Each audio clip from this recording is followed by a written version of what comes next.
नमस्कार, prime news देख रहे हैं आप। मैं हूं आपके साथ अंजलि सिंह। छत्तीसगढ़ प्राइम में आपका स्वागत है। बुलेटिन की शुरुआत करेंगे। जैसा कि सूरजपुर से खबर सामने आ रही है, निर्माण के दौरान हादसे हुए हैं और मजदूरों की मौत पर सीएम ने दुख भी जताया है।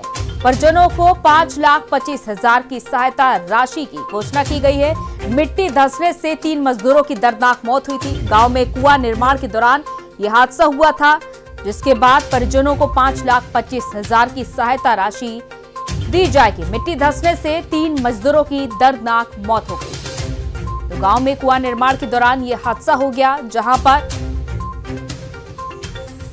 निर्माण के दौरान हादसे में 3 मजदूरों की मौत हो गई।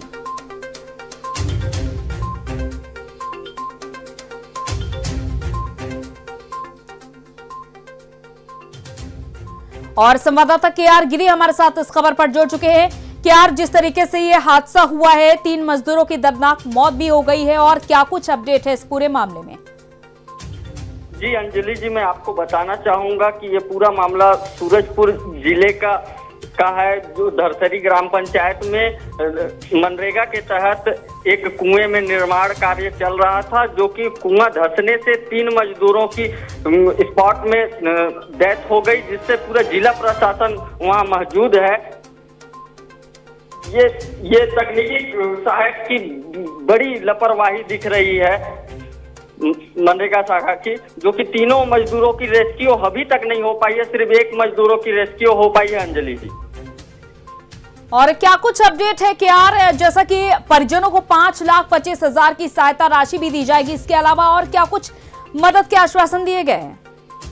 जी अंजलि जी, मैं आपको बताना चाहूंगा कि ये माननीय छत्तीसगढ़ के मुख्यमंत्री भूपेश बघेल जी ने ट्वीट करके ये शोक जताया और कहा कि ये जो मृत के परिजन हैं, उनको हम 5.25 लाख रुपए सहायता राशि तुरंत भुगतान करेंगे। चलिए, बहुत बहुत शुक्रिया। बने रहिए आप हमारे साथ केआर गिरी, हम आपसे और भी जानकारी आगे लेते रहेंगे। और उधर सूरजपुर की ग्राम पंचायत धरसेड़ी में आज कुआं बंधाई के दौरान हुए हादसे में कुआं के अंदर काम कर रहे 3 मजदूरों की मलबे में दब जाने से मौत हो गई। हादसा इतना भयावह था कि मजदूरों के ऊपर करीब 15 फीट मलबा लद गया और अचानक हुए हादसे से उनकी चीख तक नहीं निकली। कुएं के भीतर मलबे में दबे मजदूरों को निकालने रेस्क्यू का काम जारी है, और जबकि जिले के कलेक्टर और जिला पंचायत सीडीओ मौके पर ही मौजूद है। बताया जा रहा है कि ग्राम पंचायत धरसेड़ी में मनरेगा योजना के तहत नंदपंडो का कुआं स्वीकृत हुआ था, जिसके खुदाई के बाद कुआं बंधाई का कार्य चल रहा था। बंधाई कार्य में लगे नंदपंडो सज्जन सिंह दरगेंद्र के ऊपर कुआं का एक हिस्सा अचानक गिर पड़ा, जिससे ये तीनों उसमें दब गए। और हादसे का अंदाजा इसी बात को देखकर लगाया जा सकता है कि मजदूरों को संभालने तक का मौका नहीं मिला। वहीं कुएं के दूसरी ओर कार्य में लगे 3 मजदूर बाल बाल बच गए। फिलहाल कई घंटों में अभी भी शव को बाहर निकालने के लिए रेस्क्यू जारी है।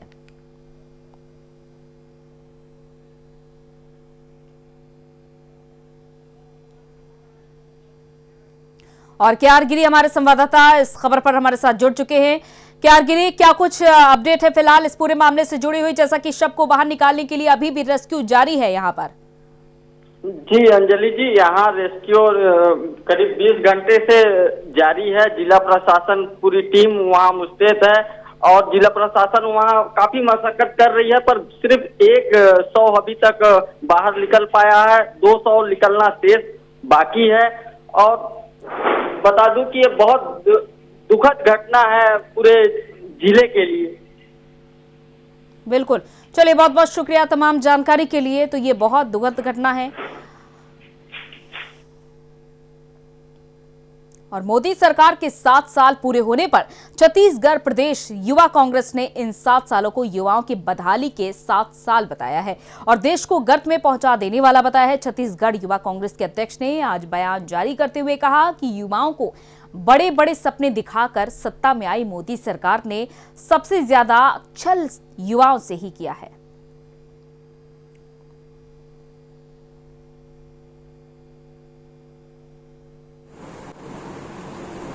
मोदी सरकार के 7 साल देश के युवा हुए बदहाल।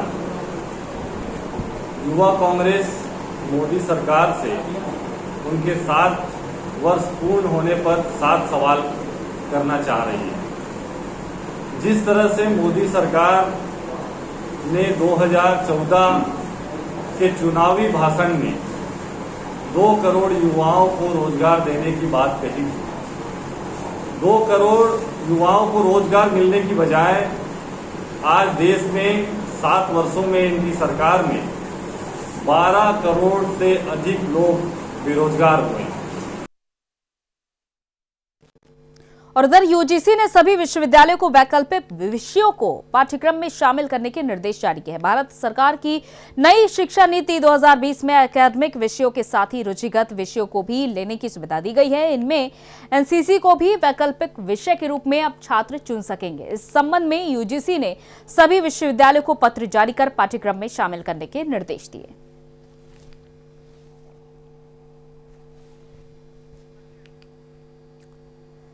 तो एनसीसी को वैकल्पिक विषय के रूप में अब छात्र चुन सकेंगे और यूजीसी ने पाठ्यक्रम में जैसा कि बदलाव किया है और वैकल्पिक विषयों को शामिल करने के लिए यूजीसी ने निर्देश दिए हैं।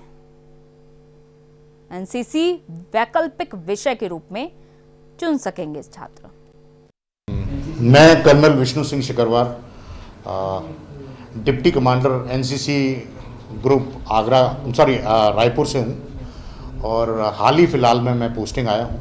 मुझे छत्तीसगढ़ में आने पे बड़ी बेहद खुशी है और यहाँ के जो व्यवस्था है, यहाँ के जो लोग हैं, मेरे को बहुत अच्छा लगा उनसे इंटरेक्ट करके।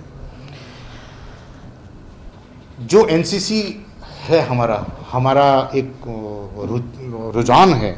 हम ये कर रहे हैं कि हम एनसीसी को, जो एक स्लाइड पे मैं आपको दिखा रहा हूँ, कि we are offering NCC as a general elective credit course in the universities under the choice based credit system. और बेमेतरा में लंबे समय से अनुपस्थित रहने वाले अधिकारी के कार्यालय के दरवाजे पर लापता का पोस्टर चिपकाकर बेरोजगार युवक ने गुस्से का इजहार किया। दरअसल अपने काम के खातिर पंजीयन कराने के लिए लंबे समय से बेरोजगार युवक दफ्तर का चक्कर लगाता रहा, लेकिन इस दौरान अधिकारियों से कभी मुलाकात नहीं हुई, जिसके चलते गुस्साए युवक ने पीडब्ल्यूडी के विद्युत यांत्रिकी विभाग के एसडीओ कार्यालय में पहुंचकर पोस्टर चिपकाए।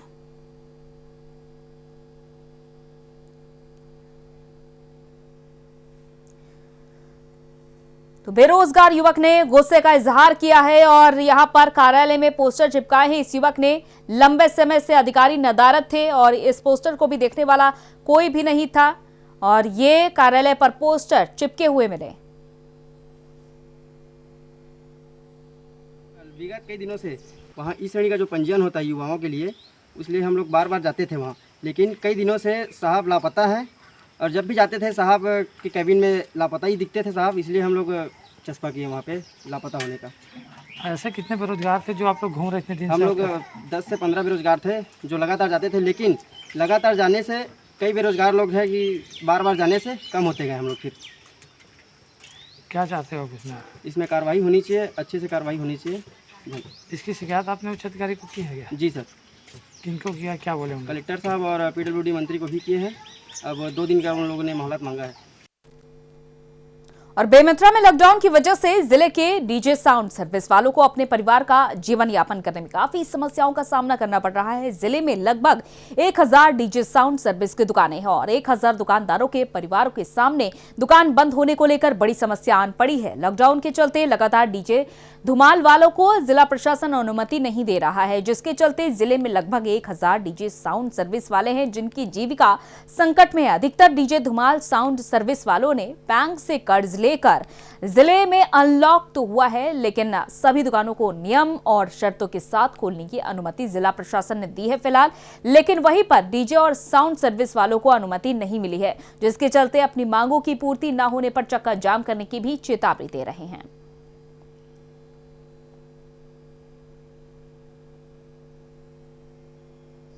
के चलते लॉकडाउन लगातार जिले में बढ़ता रहा। लॉकडाउन बढ़ने से बहुत सारी दुकानें बंद थी और बहुत सारे लोगों के सामने उनकी जीवन यापन करने की समस्या आन पड़ी थी। लेकिन वहीं देखें तो जिले को ऑन लॉक कर दिया गया है, लॉकडाउन खुल गया है। लेकिन लॉकडाउन के खुलने के साथ ही डीजे और जो धुमाल वाले हैं उनके सामने अभी भी समस्या भरी पड़ी हुई है और उनको अभी तक अनुमति नहीं मिला है। हमारे सामने डीजे के जो लोग हैं, जो धमाल के लोग हैं, जो पीछे खड़े हुए हैं और अपनी समस्याओं को बता रहे हैं। आइए हमारे साथ यहाँ के जो अध्यक्ष हैं उनसे बात करते हैं कि क्या समस्या हो रही है उनको, जो उनकी दुकानें बंद हैं। ये बताएं आपको क्या क्या समस्या हो रही है। मैं साउंड यूनियन अध्यक्ष सीताराम यदू। हम लोग का समस्या ये है कि यहाँ कोरोना महामारी के चलते 2 वर्षों से हम लोग का व्यवसाय पूरी तरीके से बंद करता है।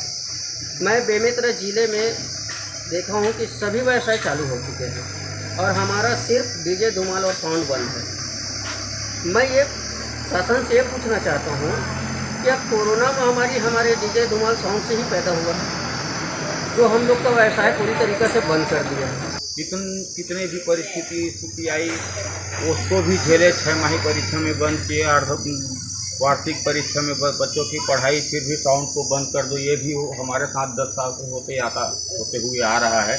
अभी लॉकडाउन का एक बहाना बना के मेरे बच्चों के ऊपर इतना ये लोग पहाड़ तोड़ दिए हैं कि हम अब वो पहाड़ के चट्टान जो गिरे हैं हमारे ऊपर, अब हम उसको कैसे रोकें।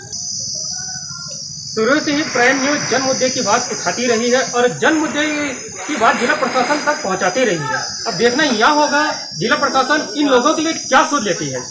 प्राइम न्यूज से जिला संवाददाता योगेश सिंह राजपूत की। और बिलासपुर के कोटा में कुछ युवकों ने एक साधु की पिटाई कर दी। आश्रम का दरवाजा तोड़कर घुसे युवकों ने साधु पर लाठी डंडों से हमला किया और इस दौरान बीच बचाव करने आई आश्रम की महिला कर्मचारी की भी जमकर पिटाई की। दोनों को अस्पतालों में भर्ती कराया गया है। ग्राम धनरास के सौराबांधा में स्वामी आश्रम बनाकर करीब 10 साल से रह रहे थे और एक दिन पहले रात करीब 11 बजे कुछ युवक आश्रम के पास पहाड़ी पर स्पीकर से गाना बजा रहे थे और इसी समय स्वामी ने युवकों से कहा कि उन्हें आराम करना है और इसी तरीके से यह मामला बढ़ता चला गया।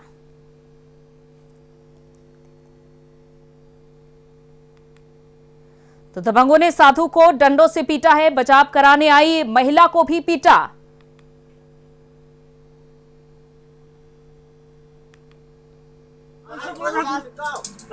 विगत 10 वर्ष पहले धनरास गांव के ग्रामीण लोगों के द्वारा एक बाबा जिसका नाम स्वामी अड़गेड़ानंद जी महाराज है, उनको वहां पे बसाए हुए थे। उन्होंने उस गांव में एक शासकीय जमीन में जो है वो प्लांटेशन करके उसको डेवलप किया हुआ है, जिसमें फलदार पौधे वगैरह लगे हैं।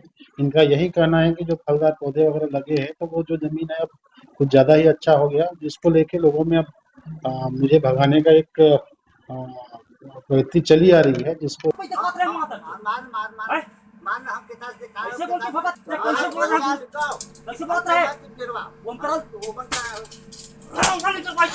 तो देखिए किस तरीके से बेरहमी से ये दबंग इस साधु को पीटते हुए नजर आ रहे हैं, उस पर बेल्ट चला रहे हैं और ये यहाँ पर इनको ना रोकने वाला है कोई, ना टोकने वाला है और इस तरीके से ये मामला सामने आया है।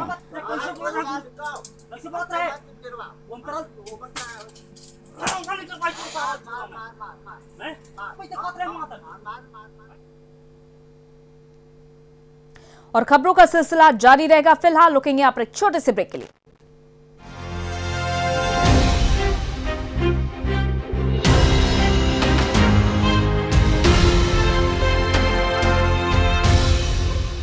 ये है प्राइम न्यूज,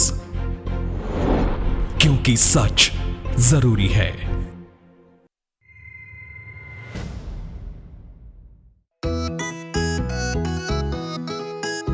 सबको टीका लगवाना है, कोरोना को हराना है। टीके की सुरक्षा अपना कर सुरक्षा चक्र बनाना है। 18 साल की उम्र हो, युवा हो या बुजुर्ग हो, एक पल भी सोचे बिना ये मौका नहीं गवाना है। सबको टीका लगवाना है, कोरोना को हराना है। टीका लगने के बाद भी सुरक्षा को अपना कर भी मास्क फिर भी लगाना है, 2 गज की दूरी निभाना है। सबको टीका लगवाना है, कोरोना को हराना है। मैंने कोविन एप्लीकेशन से अपना रजिस्ट्रेशन कराया और आज मेरा अपॉइंटमेंट मिल गया। पीजीआई में सब कुछ बहुत अच्छे तरीके से हुआ। प्रोसेस बहुत ही स्मूथ और बहुत ही लाइट तरीके से कंडक्ट किया गया। 18+ के लिए ये जो इनिशिएटिव लिया गया है बहुत अच्छा है। तभी मुझे वैक्सीन लग गई है और बिल्कुल कोई प्रॉब्लम नहीं हुई मुझे। मैं इसके लिए हमारी उत्तर प्रदेश गवर्नमेंट का बहुत बहुत शुक्रिया करना। चलो टीका लगवाएं, कोरोना को हराएं। निःशुल्क टीकाकरण अभियान में 18 वर्ष से अधिक उम्र वालों के लिए टीका लगवाकर सुरक्षा कवच बनाएं। cowin.gov.in पर रजिस्ट्रेशन करवाएं। सूचना एवं जनसंपर्क विभाग उत्तर प्रदेश द्वारा जनहित में जारी।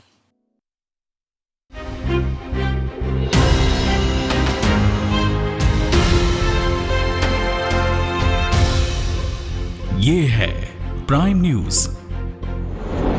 क्योंकि सच जरूरी है। स्वागत है ब्रेक के बाद। और हापुड़ से ये बड़ी खबर सामने आई है। पुलिस और गौ तस्करों के बीच मुठभेड़ हुई है। मुठभेड़ के दौरान गौ तस्कर को गोली लग गई। 5 गौ तस्कर मौके से फरार भी हो गए इस मुठभेड़ में। और मुठभेड़ में बाल बचे थाना प्रभारी। बदमाशों से तमंचा, कारतूस और 3 बाइक भी बरामद हुई है। बदमाश पर करीब आधा दर्जन मुकदमे दर्ज हैं। तो 5 गौ तस्कर इस मुठभेड़ के दौरान फरार होने में कामयाब रहे, तो वही थाना प्रभारी भी इस मुठभेड़ के दौरान बाल बच गए किसी तरह से। तो इन बदमाशों के पास से तमंचा, जिंदा कारतूस और 3 बाइक भी बरामद की गई हैं।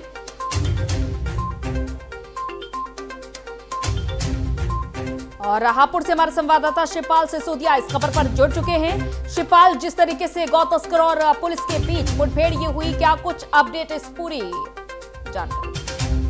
जी बिल्कुल, मैं आपको बता दूं कि देर रात जब पुलिस अपराध को रोकने के लिए बराबर गश्त लगा रही है तमाम उत्तर प्रदेश के अंदर, यहाँ धौलाना थाना क्षेत्र में एक गांव आता है नारायणपुर बास का, यहाँ पुलिस को मुखबर की सूचना से पता पड़ा कि कुछ गौ कटान वगैरह का काम चल रहा है। तो तुरंत रात में जाके पुलिस ने जो है छापेमारी करी। छापेमारी करते समय मुठभेड़ जो हुई है अपराधियों के साथ, उनसे 5 लोग फरार हो गए और एक अपराधी के पैर में गोली लगी है। थाना प्रभारी भी बाल बचे, धर्मेंद्र सिंह भी। उनके पास से 5 जिंदा कारतूस और एक तमंचा बरामद हुआ, 3 बाइक भी बरामद हुई और धारदार हथियार भी, कई तरह के हथियार बरामद हुए हैं। जी चलिए, बहुत बहुत शुक्रिया तमाम जानकारी के लिए शिवपाल। और बलरामपुर में मानवता को शर्मसार कर देने वाला मामला सामने आया है, जहां 2 युवक एक शव को पुल से राप्ती नदी से फेंकते हुए नजर आ रहे हैं। और शव को फेंकने वाले दोनों युवक में से एक युवक पीपीई किट पहने हैं। तो वहीं घटना कोतवाली नगर क्षेत्र के राप्ती नदी पर बने सिसई घाट पुल की बताई जा रही है, जिसके बाद प्रशासन ने इस मामले को संज्ञान में लेते हुए शवों के प्रवाह पर रोक लगा दी। और इसके साथ ही कई स्थानों पर जल पुलिस की तैनाती भी की गई। तो साफ तौर पर इस वीडियो में देखा जा सकता है एक युवक जो कि पीपीई किट पहने हुए है और दूसरा युवक किस तरीके से इस शव को राप्ती नदी में फेंकते हुए नजर आ रहे हैं। सोशल मीडिया पर शव को नदी में फेंकने का जो वीडियो वायरल हुआ है, उस संदर्भ में जांच करने पर यह बात प्रकाश में आई है कि यह प्रेमनाथ मिश्रा जी शोहरतगढ़ सिद्धार्थ नगर के रहने वाले थे। दिनांक 25 मई को इनको भर्ती किया गया। दिनांक 28 मई को इनकी मृत्यु हो गई। शव को कोविड प्रोटोकॉल के तहत इनके रिश्तेदारों को सुपुर्द कर दिया गया था। अंत्येष्टि स्थल पर इनके रिश्तेदारों द्वारा उसको प्राप्त किया गया था। वीडियो के संदर्भ में प्रथम दृष्टया यह बात प्रकाश में आ रही है कि इनके परिजनों द्वारा शव को नदी में गिरा दिया गया है। हमारे संवाददाता बलरामपुर से जुड़ चुके हैं हमारे साथ अमित। जिस तरीके से ये वीडियो सामने आया है, इसमें 2 युवक साफ तौर पर देखे जा सकते हैं कि शव को नदी में फेंक रहे हैं। कोई रोकने वाला भी नहीं था और इस तरीके से ये हरकत की जा रही है। आखिर आगे क्या कुछ कार्रवाई हुई इस पूरे मामले में? जी अंजलि जी, मैं आपको बता दूं, ये मामला बलरामपुर जनपद का है, जहां शोहरतगढ़ सिद्धार्थनगर जनपद के रहने वाले प्रेमनाथ मिश्रा जी को कोविड-19 का जहां लाकर जिला संयुक्त अस्पताल में L2 में एडमिट करवाया गया था 25 मई को, और उनकी 28 मई को उनकी कोविड के चलते हुए मौत हो जाती है। और उनके शव को प्रोटोकॉल को देखते हुए सेमो उनके परिजनों को सौंप देते हैं। उनके परिजन और यह बताया देखा जा रहा है वीडियो में कि दो युवक, एक उसमें किट पहन के रखा है और एक वैसे बिना है, और जो शव को नदी में फेंकते हुआ नजर आ रहा है। वहीं आने जाने वालों द्वारा उस वीडियो को बनाकर सोशल मीडिया पर वायरल कर दिया जा रहा है। क्या अमित, इस मृतक के परिजनों से बातचीत करने की कोशिश की गई है? क्या उन्हें प्रोटोकॉल नहीं पता है किस तरीके से नदी में शव को फेंक रहे हैं? जी, अभी उनके परिजनों से मुलाकात नहीं हो पाई है क्योंकि उन लोगों के खिलाफ FIR दर्ज हो चुका है और वो लोग फरार चल रहे हैं। वहीं थाना कोतवाली नगर की पुलिस जांच कर रही है, छानबीन कर रही है कि किसने इसे फेंका है और जो PPE किट पहना था, क्या स्वास्थ्य विभाग का कोई कर्मी है या ऐसा कोई व्यक्ति है जो शव को नदी में फेंक रहा है। फिलहाल जैसा कि जल पुलिस की भी तैनाती की गई है, इसके बाद आगे क्या कुछ कदम उठाए जा रहे हैं? क्योंकि साफ तौर पर यह वीडियो भी सामने आया है और परिजनों का भी पता है, और इसके अलावा आगे जो जरूरी नियम है उसके बारे में जानकारी भी होनी चाहिए। जी बिल्कुल, वहीं सरकार द्वारा 5000 लोगों को अंतिम संस्कार के लिए रुपए भी दिए जा रहे हैं कि अंतिम संस्कार करेंगे। अगर गरीब हैं, उनके पास आर्थिक पैसे नहीं है, लेकिन फिर भी देखा जा रहा है कि 2 लोगों द्वारा शव को नदी में फेंका जा रहा है। लेकिन वहीं पूरे मामले पर अभी जांच चल रही है, थाना कोतवाली नगर की पुलिस जांच कर रही है, FIR दर्ज कर लिया गया है और उन लोगों को ढूंढा जा रहा है। उन लोगों से पूछताछ किया जाएगा कि किस बात को लेकर फेंका गया, कि उनके परिजन थे कि कोई कर्मी थे जो विभाग के थे, किसने फेंका है। जांच अभी थाना कोतवाली नगर की पुलिस FIR दर्ज कर रही है। क्या कमी पड़ गई थी अमित कि इन लोगों को ये शव नदी में फेंकने की जरूरत आन पड़ी है? बार बार समझाया जा रहा है कि इससे और ज्यादा कोरोना संक्रमण का खतरा भी बढ़ सकता है और नदी पूरी तरीके से दूषित हो रही है। जी, हाल में ही अभी पूरा देखा गया है कि पूरे संपूर्ण भारत में यह देखने को मिला था कि तमाम जगहों पर गंगा नदी में जो शव में तमाम मिलिट्री प्रशासन और सरकार ने इस पर बहुत बड़ा कदम उठाया, तो और इस पर विपक्ष वालों ने निशाना भी पर साधा था कि शव को फेंका जा रहा है, इस पर सरकार ध्यान नहीं दे रही है। लेकिन यह मामला बलरामपुर जनपद से फिर निकल कर आया है कि तमाम यहाँ पर पुलिस तैनात थी और तमाम लोग यहाँ अधिकारी थे, लेकिन फिर भी शव को चलते हुए गाड़ी से यहाँ रास्ते में फेंका गया। आने जाने वालों द्वारा वीडियो बनाया गया। ये तो बहुत ही बड़ी बात है। लेकिन बिल्कुल ये तो सामने साफ तौर पर देखा जा सकता है। और सबसे बड़ा सवाल, प्रशासनिक स्तर पर क्या कुछ कार्रवाई हुई है इस वीडियो के सामने आने के बाद? जी, प्रशासनिक कार्रवाई अभी 2 लोगों के खिलाफ FIR दर्ज किया गया है, वहीं पुलिस उन लोगों को पकड़ रही है। चलिए, बहुत बहुत शुक्रिया, परिजनों से पूछताछ कर रही है। चलिए, बहुत बहुत शुक्रिया तमाम जानकारी के लिए अमित। और उधर कोरबा में पुलिस को बड़ी सफलता हाथ लगी है, जहां पुलिस ने अवैध गांजा तस्करी करने वाले शातिर आरोपी को गिरफ्तार किया है और आरोपी के पास से 900 ग्राम गांजा और एक मोटरसाइकिल बरामद की गई है। दरअसल पुलिस को मुखबिर से सूचना मिली थी कि एक युवक अपनी मोटरसाइकिल में अवैध रूप से गांजा रखकर रेलवे स्टेशन की ओर जा रहा था, और जिस पर कार्रवाई करते हुए पुलिस ने घेराबंदी कर युवक को हिरासत में ले लिया। साथ ही NDPS एक्ट के तहत कार्रवाई करते हुए न्यायिक रिमांड पर भी जेल भेज दिया है। मुखबिर से सूचना मिला था कि एक व्यक्ति उल्ली डुग्गू गौ माता चौक के पास अवैध रूप से गांजा की तस्करी कर रहा है। टीम रवाना किया गया था, जहां एक व्यक्ति संदिग्ध रूप से मिला, मानस द्विवेदी अपना नाम बताया। उससे तलाशी लिया गया तो उसके पास से गांजा 900 ग्राम मिला है। उसके ऊपर 20B NDPS की कार्रवाई की जा रही है। और इनका कुछ बड़ा पैमाने में पता चला? ये पूर्व में भी पकड़ाया था, इस तरीके से ही मात्रा मिला था उस समय भी। चलिए, इसी के साथ इस बुलेटिन में इतना ही। इजाजत दीजिए, नमस्कार।